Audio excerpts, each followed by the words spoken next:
Buenos días, bienvenidos a esta sesión de Norte a Sur, donde vamos pues a reflexionar sobre la vida de nuestra compañera, nuestra ancestra, Elvia Carrillo Puerto, la sufragista bolchevique del Mayab. Voy a iniciar porque este texto está lleno de detalles, ya en la reflexión en grupos pequeños, pues hablaremos al respecto, pero bueno, les haré este pequeño, bueno, espero que sea pequeño y breve resumen de esta lectura de Elvia Carrillo Puerto, la sufragista bolchevique del Mayab, de Noemí Salinas y Carlos Márquez, la izquierda socialista. Bueno, el texto nos hace una referencia a la historia de las mujeres en México. Durante la conquista, pues la mujer vivió opresión, prácticamente sin derechos, siempre bajo la tutela de un hombre, ¿no? Y bueno, nos narra que a través de las transformaciones sociales la mujer ha tenido un papel muy relevante. Tenemos, por ejemplo, a Leona Vicario, a las Adelitas, a las Coronelas, y aún así, no, después de esta tercera transformación, que es la revolución, pues se lograron muy pocos derechos, ¿no? Prácticamente fue el derecho a un trabajo remunerado, que generalmente para las mujeres era el de profesoras, y conforme se fue desarrollando la industria mexicana, pues y se fueron las mujeres incorporando al proletariado, y de ahí pues se sumaron a las organizaciones de obreras, ¿no? Principalmente a la Casa del Obrero Mundial, que aquí también hay toda una historia.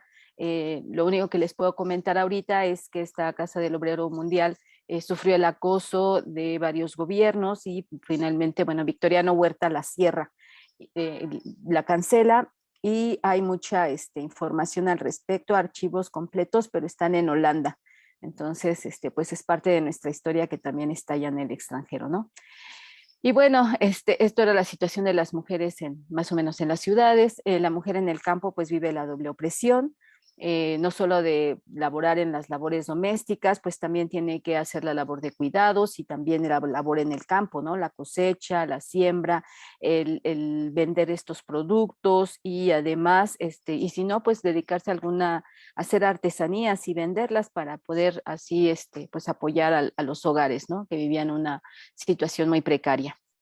Cambio, Mariana. La que sigue, por favor. Y bueno, aquí el texto nos narra que durante las transformaciones sociales, pues se consigue ese despertar de las conciencias, ¿no?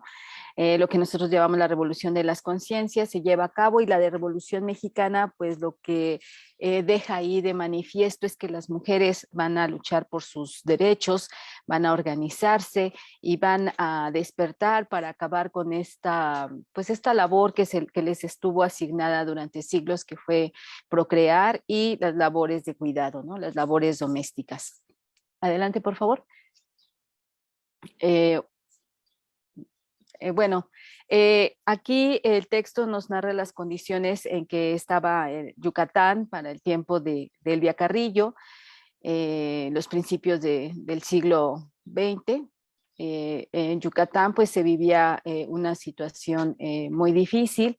Había una clase privilegiada que se llamaba la casta divina, ¿no? Hasta el nombre lo dice, que pues mantenía a los nativos mayas bajo su servicio y en condiciones paupérrimas, en condiciones pues de esclavitud.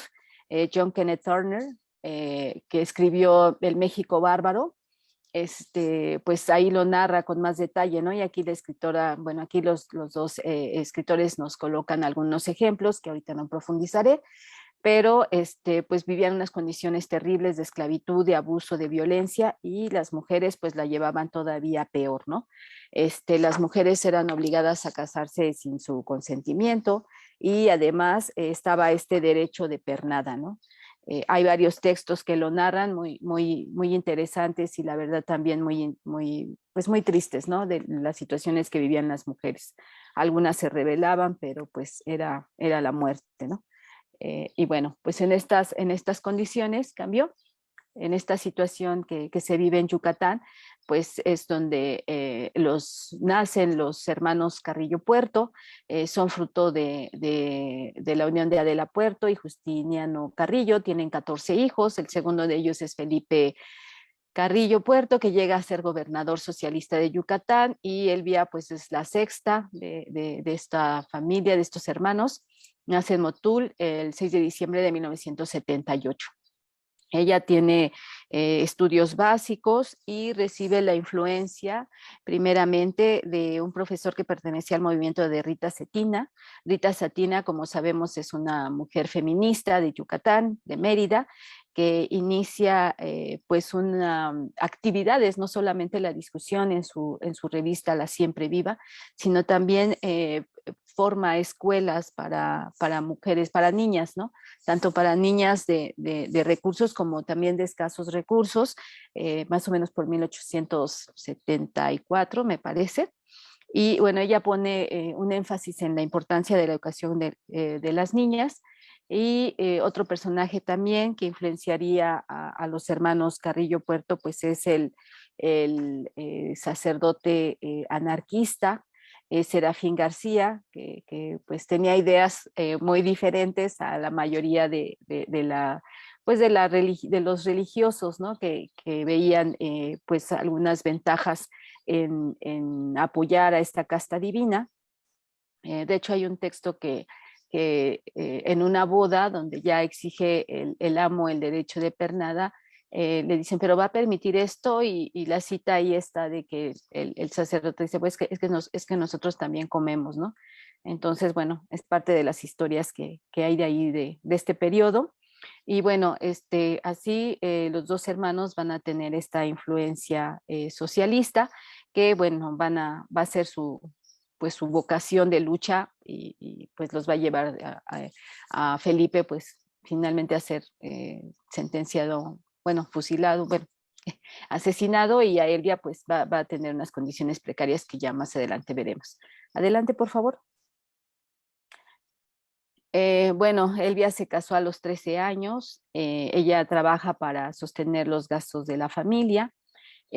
Yo encontré en otra biografía que se casa dos veces más, a pesar de que enviuda muy joven. Bueno, aquí al principio, en su primer matrimonio enviuda, en su segundo matrimonio tiene a su hijo y una hija. Su hija fallece a los pocos días de nacer.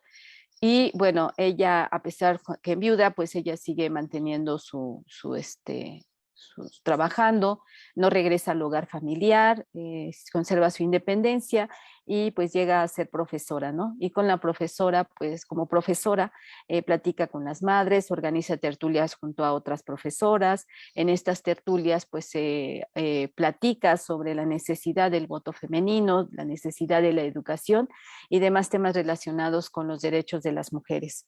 Ella pues participa en varios movimientos en contra pues este, de lo que era la dictadura de Porfirio Díaz.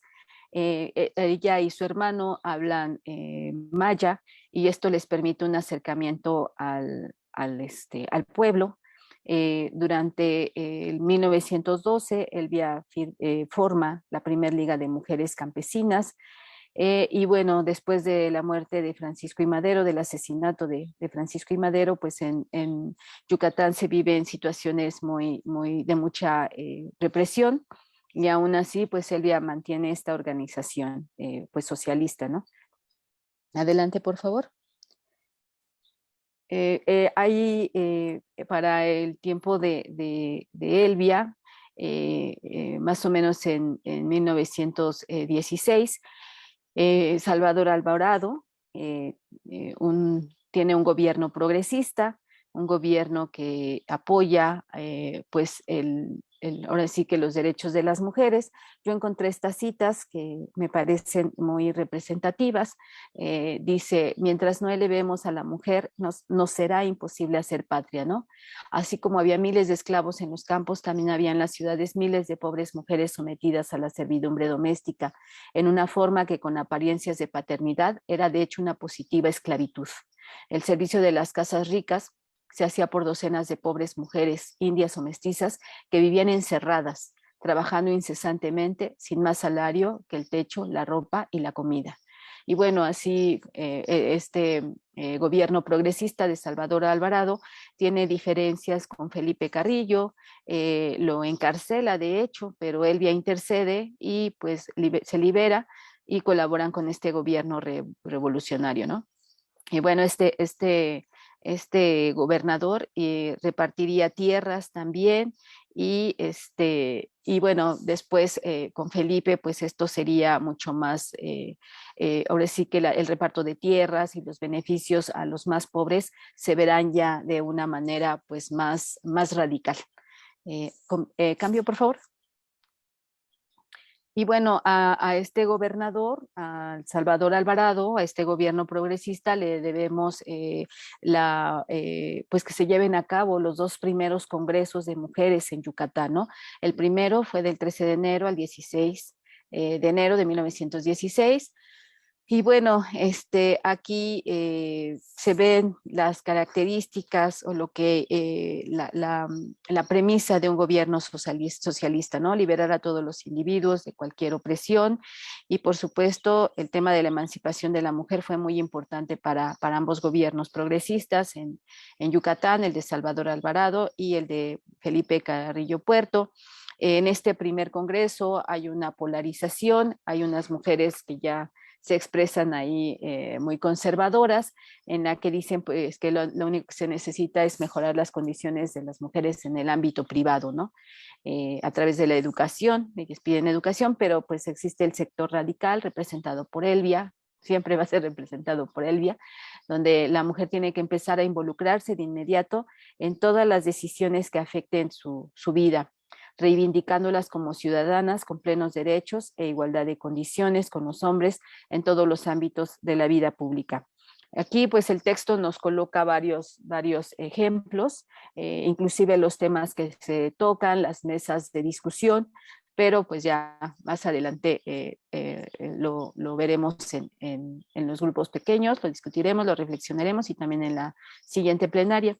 Y pues adelante, por favor. Bueno, aquí en este primer congreso está la participación de Hermila Galindo, quien era secretaria de Venustiano Carranza y que por razones de salud no puede asistir a este primer congreso, pero manda un discurso que tiene gran polémica, ¿no? Porque habla de la sexualidad de las mujeres, de la necesidad de conocer la fisiología y la anatomía, o sea, aquí vemos cómo estaba la religión y la idiosincrasia de entonces, ¿no? Una ideología donde la mujer pues nada más es vista como un objeto de reproducción y servidumbre. Y pues este discurso que aquí les coloco causó muchísima polémica, ¿no? En el que se reconozca pues la sexualidad de las mujeres, ¿no? Y que no debe ser reprimida. Hay una película también que les recomiendo, ahorita no recuerdo cómo se llama, pero es sobre el origen del Consolador y cómo las mujeres, ahora sí que burguesas que estaban encerradas en casa, pues decían que se volvían histéricas, ¿no? Y acudían a unos masajes con un médico que finalmente terminan creando este Consolador, pero también narra esta película cómo viven las mujeres obreras, las mujeres pobres, ¿no? Que ni siquiera tienen tiempo para pensar en esta histeria, ¿no? Están tan ocupadas trabajando con unos horarios extenuantes y con una pobreza muy terrible y criando hijos, ¿no? Porque los derechos sexuales pues no son una realidad y menos el derecho a la natalidad, ¿no? Entonces, esta película está muy interesante porque narra estos dos contrastes. Y bueno, el pretexto es precisamente narrar la historia del Consolador. Y adelante, por favor. Bueno, se llega al segundo congreso. En este segundo congreso se lleva a cabo del 23 de noviembre al 2 de diciembre. Y aquí pues sí les coloqué los temas que se vieron, cuáles son esas artes y oficios, ¿no? En esas actividades que igualarían a las mujeres en cuanto a la educación, cómo se hace para convertir a la mujer en un agente de difusión científica y de la libertad, si las mujeres podían ser electoras y candidatas, y en caso de divorcio, quiénes deben hacerse cargo de los hijos, ¿no? Estos eran sus temas que ellas colocaron a la discusión. Este congreso estuvo más a la izquierda que el primero, y lo que pues se logra aprobar es que el voto femenino, ¿no? Para las elecciones municipales, esta lucha se lleva a cabo, pero no se logra para ser candidatas a puestos municipales, ¿no? Nada más pueden ellas votar.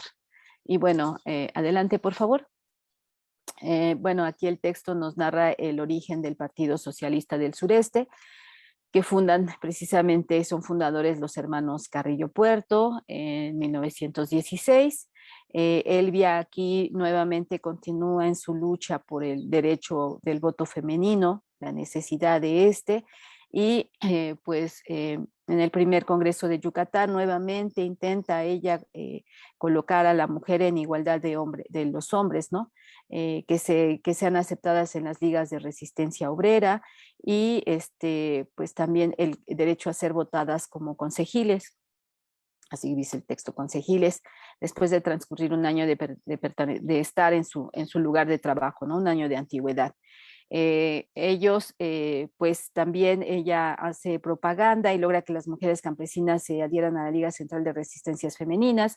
En 1919, ella pues tiene una intensa persecución. Este partido viene a la Ciudad de México, y en 1929 el partido sufre una intensa persecución. En 1919, aquí está mal, perdón, por eso no me cuadraba el dato. En 1919 hay una intensa persecución del partido. Ella tiene que venir a la Ciudad de México, y aquí convoca un congreso de mujeres en el cual se acuerda solicitar a los supremos nuevamente el poder femenino, ¿no? Aquí tiene un enfrentamiento con las feministas burguesas, y es donde pues aquí le dan el origen de su apodo, ¿no? De la sufragista bolchevique. Eh, y bueno, el siguiente párrafo nos narra la conquista por primera vez del derecho al voto femenino, que se lleva a cabo en Yucatán. El gobierno socialista en Yucatán, pues Felipe Carrillo es electo gobernador de Yucatán, y su primer discurso en maya lo hace en maya, ¿no?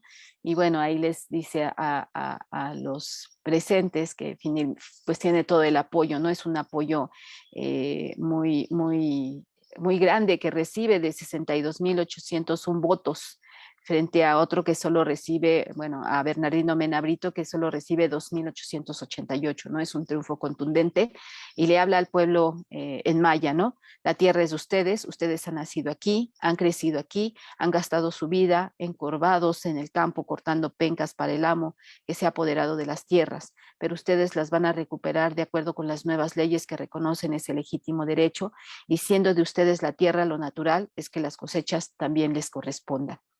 Cambio, por favor.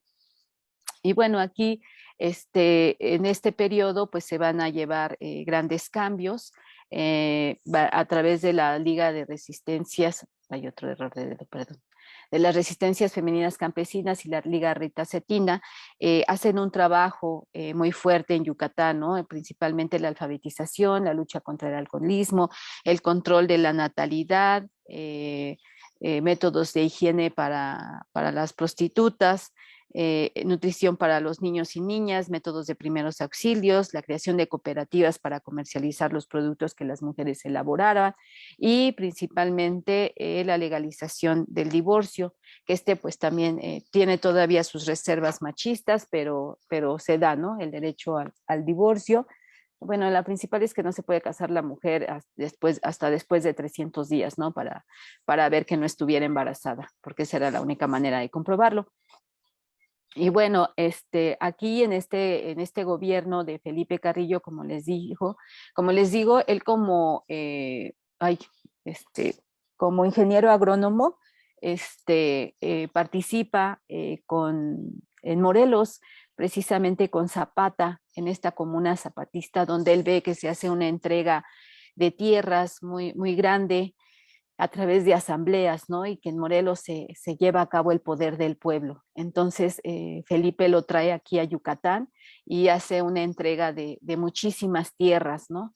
Y bueno, esto también provoca muchísimo encono en la oligarquía yucateca, pero bueno, él lleva a cabo esta tarea. Y aquí pues también se ve en este avance democrático donde las mujeres pueden votar y ser votadas, aunque solo sea a nivel municipal y estatal, pero se logran estos cambios pues muy trascendentes en la historia del país gracias a este gobierno de Felipe Carrillo y apoyando a Elvia, ¿no? En conjunto trabajan por los más, pues por los más pobres. Cambio, por favor. Y bueno, hay una falsa moral burguesa, como ya les comentaba. El gobierno de Felipe Carrillo aspira a ir al socialismo y está todo este concepto que se está llevando a cabo también de los soviets en Rusia. Y pues esto, como es costumbre, como ya lo vemos, genera una reacción de parte de la burguesía conservadora, se escandalizan y sobre todo se hace lo que es el escándalo, ¿no? Sobre esta propuesta a la regulación de la natalidad. Bueno, el texto nos coloca ahí varias cuestiones que se dan, como el uso de un diafragma, de un espermaticida, y todos estos materiales que se comparten en una revista, en esta revista o en este folleto que se hacen, la regulación de la natalidad o la brújula del hogar.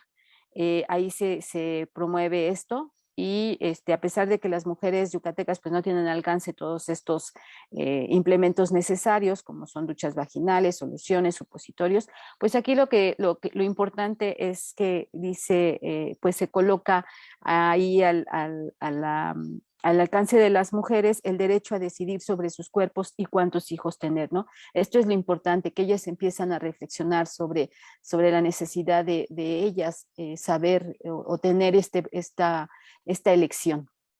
Y con esto pues se inicia una campaña pues en contra de esta pues de esta situación que se está viviendo en Yucatán, ¿no? Del control natal, del derecho de las mujeres sobre sus cuerpos. Y bueno, el Excelsior aquí en la Ciudad de México, pues hace ahora sí que inicia esta campaña para que se consagre el 10 de mayo como el Día de las Madres, ¿no? Y esta recibe el apoyo de la SEP, también del Arzobispado Mexicano, de la Cruz Roja y las cámaras de comercio, con el fin de rendir un homenaje de afecto y respeto a la madre a consecuencia de una campaña sucia y criminal en contra de la maternidad en Yucatán, ¿no? Y bueno, se lleva a cabo varios textos que aparecen ahí, inclusive narrando que las mujeres que no tienen hijos pues no cumplen con su función con la humanidad, ¿no? Se puede así decir. Adelante, por favor. Y bueno, llegamos al Congreso Panamericano de Mujeres que se lleva a cabo en la Ciudad de México, tengo entendido. Aquí asisten representantes de por lo menos 20 estados del país, de Estados Unidos, de Cuba y de diferentes organizaciones femeninas. Aquí pues Elvia Carrillo y sus compañeras Gloria Mireya Rosado, Susana Betancourt, nuevamente colocan a la mesa el debate sobre el control de la natalidad.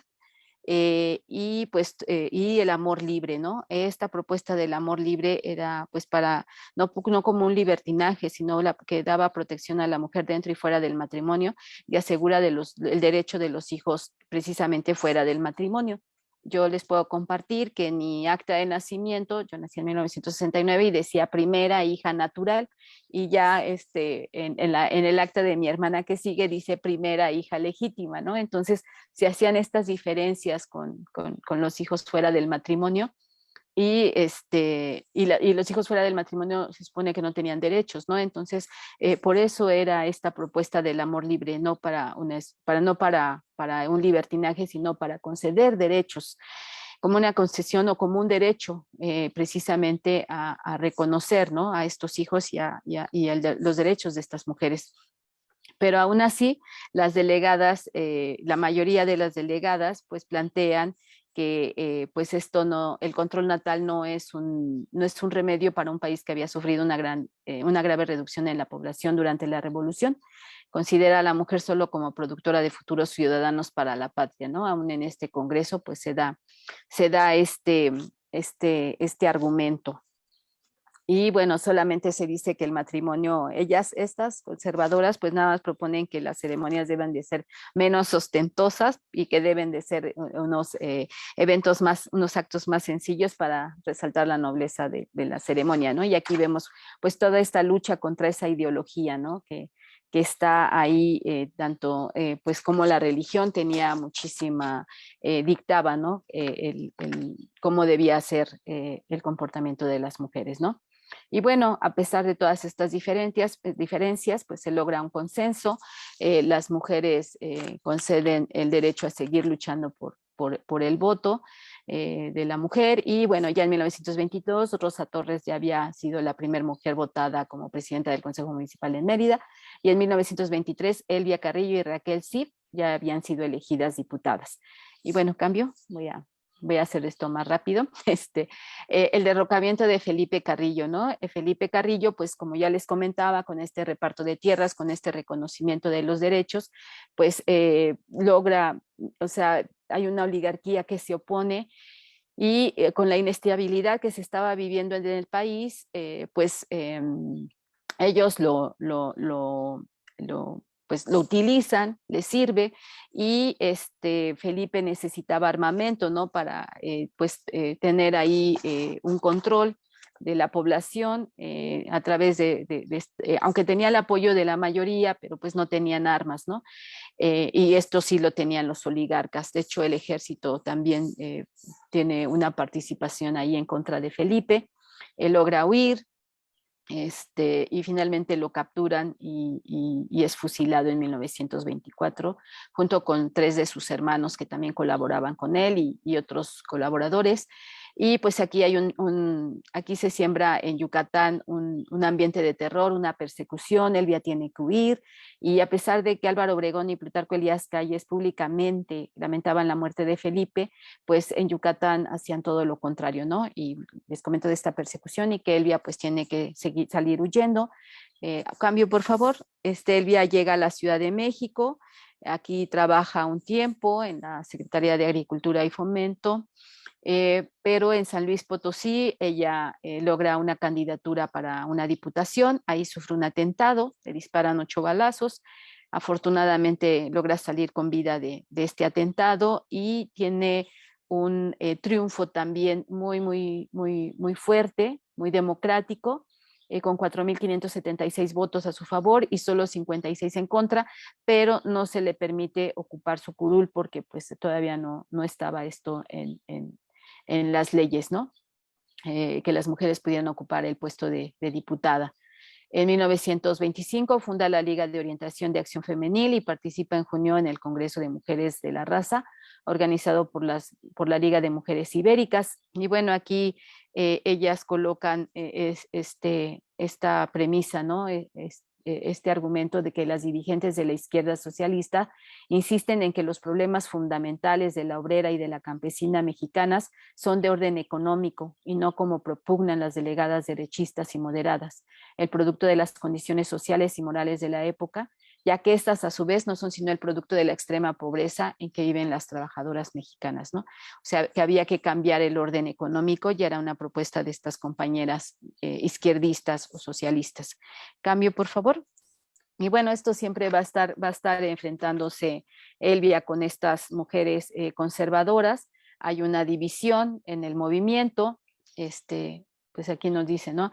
Que las mujeres, hay una reunión pluriclasista, hay muchas clases sociales, pero pues principalmente las burguesas, que son las que organizan este evento, abogan por la no politización y dejar de lado los temas como la lucha de clases, ¿no? En pos de los problemas femeninos para acabar con estos. Los problemas más crudos, como sabemos, los viven las mujeres campesinas y trabajadoras, las más pobres, ¿no? Las más vulnerables, y su solución está en la lucha conjunta de los explotados. Y bueno, este feminismo burgués pues no ayuda solamente a los reaccionarios y no a la causa de las mujeres explotadas. Como vemos, hay divisiones en este movimiento. En 1929, Elvia se mantiene al margen del PNR, que es un antecesor del PRI, y pues el PNR forma estos organismos, el Partido Feminista Revolucionario y el Bloque Nacional de Mujeres Revolucionarias, pero Elvia se mantiene al margen de estos. En 1934, en reuniones feministas para hablar sobre el problema de la prostitución, el ala izquierda nuevamente coloca, ¿no? Que para acabar con el hambre hay que también acabar con el sistema de explotación capitalista, ¿no? Cambio, por favor. Pues hay ellas colocan estas demandas comunistas, el salario igual para ambos sexos por el mismo trabajo, implementación de una ley de salario mínimo, casas de cuna para los bebés de las trabajadoras, crear clínicas de control natal, etcétera, etcétera, y bueno, libros de texto gratuitos para los hijos de los trabajadores, así como una comida gratuita para los escolares y también las cooperativas, ¿no? Insiste Elvia con las cooperativas y pues ya llegamos al periodo cardenista. En este periodo se crea el Frente Único Pro Derechos de la Mujer. Aquí este es muy importante, ¿no? Porque llega a agrupar a 800 organizaciones y unas 50,000 afiliadas, quienes continúan con la lucha por el derecho al voto.